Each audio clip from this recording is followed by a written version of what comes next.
Ang pinakahihintay. Wala daw ang dalawang ito sa isang bar. I have taping 4 times a week. And you know, tapings for dramas, you pack up like 4 in the morning. Where can we go gimmick at that time? Hindi rin ko mahilig sa mabaan.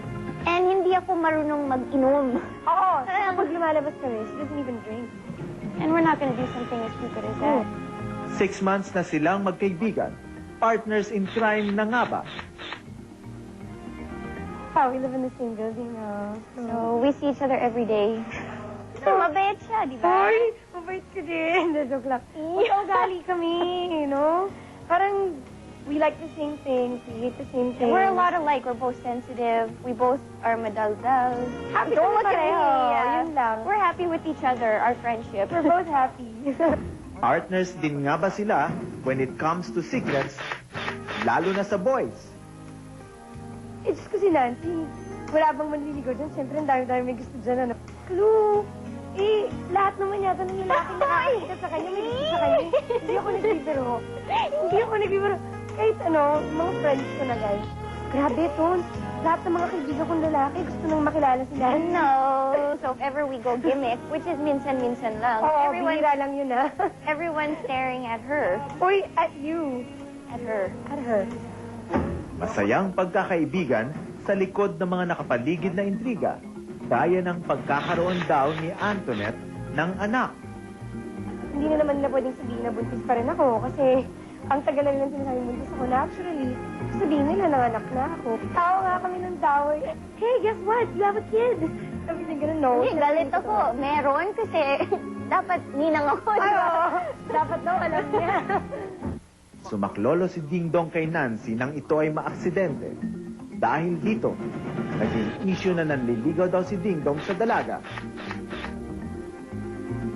Feeling ko hindi naman mangyayari yun lang. Wala lang. Kasi binibiro ko na sila pareho about it eh. Di ba? I asked you and I asked him.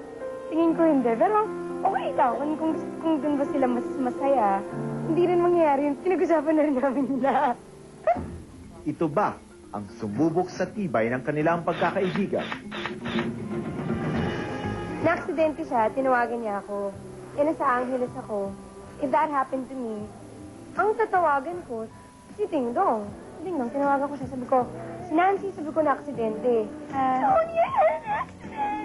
Our friendship is still very new, 6 months lang.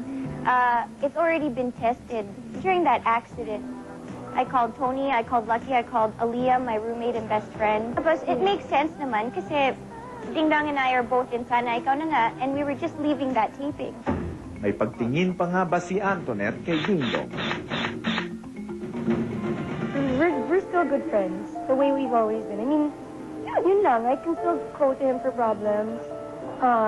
We still talk often. I mean, once in a while, especially since classmates kami sa school. So naturally, madalas kami nakikita. Pinadate nga ba ni Bong Revilla si Nancy?